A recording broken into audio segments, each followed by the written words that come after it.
अहमदाबाद महामार्गावर मोठी वाहतूक कोंडी झालेली आहे।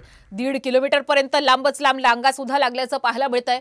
घोडबंदरमधील गायमुख घाट जवळ रस्ते दुरुस्तीचं काम हे सुरू आहे आणि त्यामुळे जड अवजड वाहनांना बंदी असल्यामुळे वाहतूक कोंडी झाली आहे। वाहतूक पोलिसांकडून वाहतूक कोंडी सोडवण्याचा प्रयत्नही सध्या सुरू आहे आणि सध्या आपण ही दृश्य पाहतोय वसईमधली 1.5 किलोमीटरपर्यंत खरं तर लांबच लांब वाहनांच्या रांगा लागल्याचं पाहायला मिळतंय।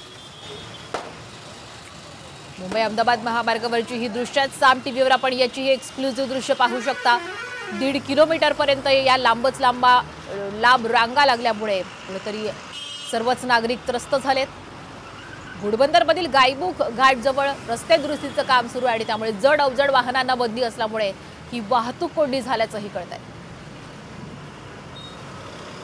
वाहतूक पोलिसांकडून सध्या वाहतूक कोंडी सोडवण्याचे प्रयत्नही सध्या सुरू आहेत। मात्र आत्ताची महत्त्वाची दृश्य साम टीव्हीवर एक्सक्लुझिव्ह।